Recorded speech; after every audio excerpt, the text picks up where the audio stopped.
Have you ever had a situation where somebody close to you gets something really good, a new house, a new job, a new promotion, a raise, whatever. They win a championship in a sports event that you were in as well, competing, and it's a really good thing for them, but still you feel bad about it. You feel sorrow, and you don't quite understand. You don't want to feel that way, but you're feeling bad even though they got something that's really good, and that is kind of the way we lead into this whole topic of envy, okay, which is related to jealousy, but isn't exactly the same thing. And there's four articles in this question, and so let's get right to it. The first one says, is envy a kind of sorrow? And remember the last video we talked about sloth, and sloth was sorrow for a spiritual good, right? It's even though it's a really good thing, it's related to God. You still feel sorrow. You feel like you're not motivated. You don't want it, right? And that was one of the capital sins, and envy is as well. But envy is different though.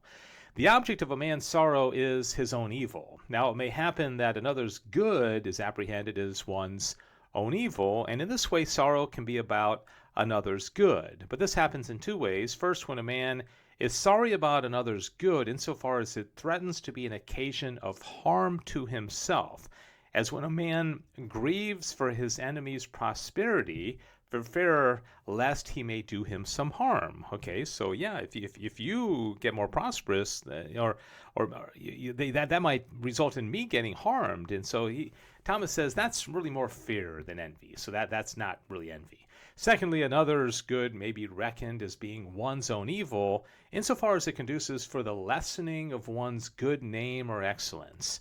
It is in this way that envy grieves for another's good, and consequently men are envious of those goods in which a good name consists, and about which men are like to be honored and esteemed. So I think this is the more classic envy. Your best friend gets the big raise at work and you didn't, or your next door neighbor gets a brand new car and you didn't because you can't afford it, but you feel you don't like it, but you feel bad about the good that he got. It's kind of strange. Article 2, whether envy is a sin. Now here, Thomas is going to break it into four different types of envy. He says envy is sorrow for another's good.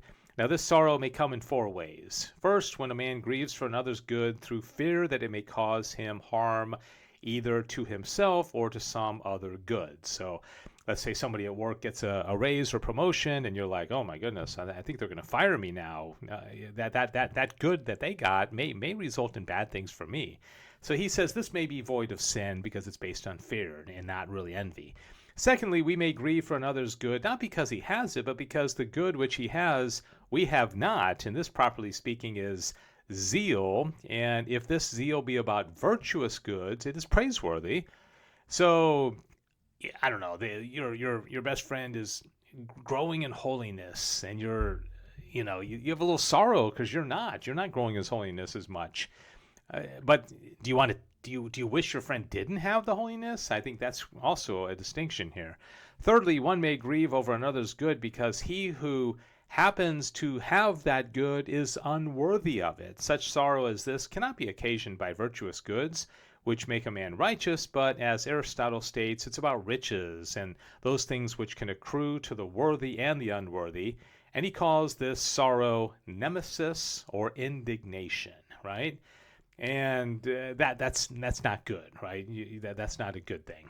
Finally, fourthly, we grieve over a man's good insofar as his good surpasses ours. This is envy, properly speaking, and it's always sinful. As the philosopher says, because to do so is to grieve over what should make us rejoice, our neighbor's good, right? So you're grieving over a good, just like with sloth, which is kind of weird.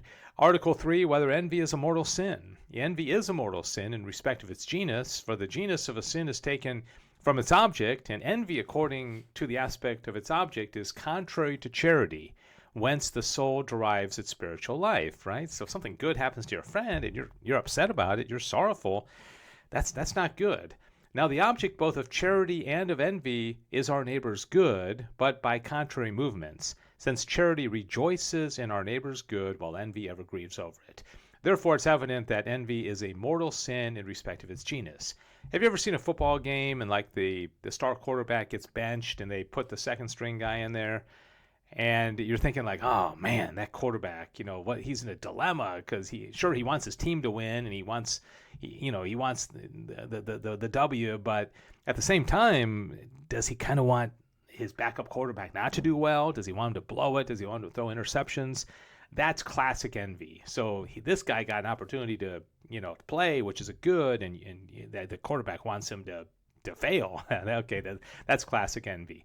Nevertheless, in every kind of mortal sin, we find a certain imperfect movements in the sensuality, which are venial sins. So there could be like a spectrum here where it's not always a mortal sin.